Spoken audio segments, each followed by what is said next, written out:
નમસ્કાર મિત્રો, સ્વાગત છે તમારું આપણા વિડીયોમાં. અને આજે આપણે વાત કરવાના છીએ ટાટ એચએસ અને ટાટ એસની પરીક્ષામાં જે નિબંધ પૂછાવાના છે. તો આજનો આપણો નિબંધ છે શિક્ષક રાષ્ટ્રના ઘડવૈયા. તો શિક્ષક ક્યારે સામાન્ય નથી હોતો. પ્રલય અને નિર્માણ તેની ગોદમાં ઉછરે છે. અને આવું કોણે કીધું હતું? ચાણક્યએ. કોણે કીધું હતું? ચાણક્યએ. તો સૌથી પહેલાં આપણે પ્રસ્તાવના જોઈએ અહીંયા. તો શિક્ષક સમાજના ઘડવૈયા અને રાષ્ટ્રના ભવિષ્યના નિર્માતા છે. બાળકના વ્યક્તિત્વના સર્વાંગી વિકાસમાં શિક્ષકનું સ્થાન જે છે એ માતા પિતા પછીનું ગણાય છે. શિક્ષક માત્ર પાઠ્યપુસ્તકનું જ્ઞાન નથી આપતા, પરંતુ જીવન જીવવાની કળા, નૈતિક મૂલ્યો, શિસ્ત અને જવાબદારીની ભાવના પણ વિકસાવે છે. એના પછી આપણે જોઈએ શિક્ષકનું મહત્ત્વ. તો શિક્ષક વિદ્યાર્થીઓમાં જ્ઞાન, કૌશલ્ય અને મૂલ્યોનું સિંચન કરે છે. તે વિદ્યાર્થીઓની પ્રતિભાને ઓળખીને યોગ્ય દિશામાં આગળ વધવામાં મદદ કરે છે. સારો શિક્ષક સમાજમાં જાગૃતિ લાવે છે અને જવાબદાર નાગરિકોનું ઘડતર કરે છે. પછી શિક્ષકના ગુણો, એટલે કે આદર્શ શિક્ષક હોય એના ગુણો કેવા હોવા જોઈએ? તો વિષયનું ઊંડું જ્ઞાન, એટલે કે શિક્ષક જે વિષય ભણાવતા હોય એ વિષયનું એમને ઊંડું જ્ઞાન હોવું જોઈએ, જેથી કરીને તે વિદ્યાર્થીઓને સારી રીતે સમજાવી શકે. પ્રામાણિકતા અને નિષ્ઠા, એમનો બીજો ગુણ પ્રામાણિકતા અને નિષ્ઠા હોવો જોઈએ. ત્રીજું, ધીરજ અને સહનશીલતાવાળો શિક્ષક હોવો જોઈએ.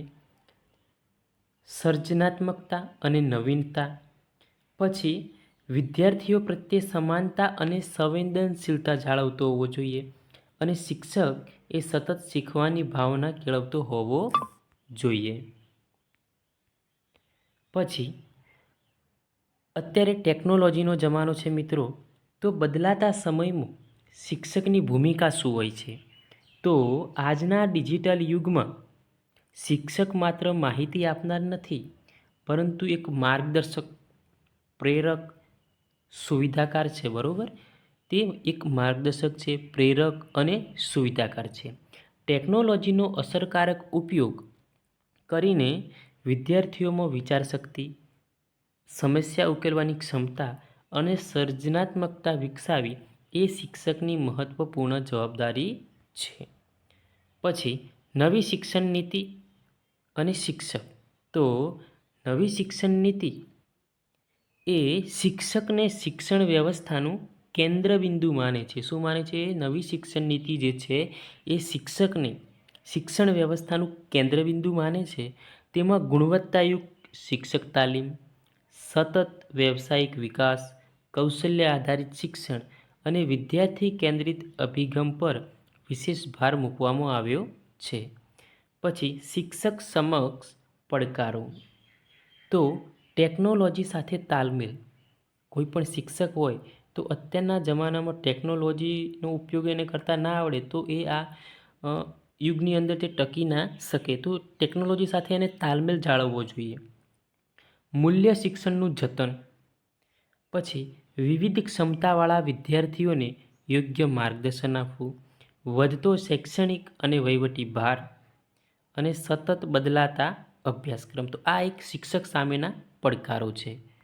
પછી શિક્ષણવિદોએ આપેલા જે એમના વિચારો છે, જેમણે વિચારો એમણે વ્યક્ત કર્યા હતા, તો ડૉક્ટર સર્વપલ્લી રાધાકૃષ્ણન, તો તેમણે એવું કીધું હતું કે શિક્ષક છે, શિક્ષક એ દેશના શ્રેષ્ઠ મગજ ધરાવતા હોવા જોઈએ. શિક્ષક કેવા હોવા જોઈએ?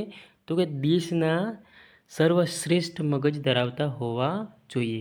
પછી સ્વામી વિવેકાનંદ, તો શિક્ષણ એટલે મનુષ્યમાં રહેલી પૂર્ણતાનો વિકાસ. તેમણે શિક્ષણ વિશે શું કીધું હતું? કે શિક્ષણ એટલે મનુષ્યમાં રહેલી પૂર્ણતાનો વિકાસ.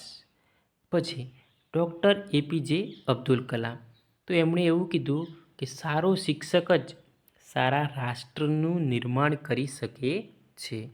પછી છેલ્લે ઉપસહાર. તો શિક્ષક માત્ર જ્ઞાન આપનાર નથી, પરંતુ સમાજના સાચા શિલ્પી છે.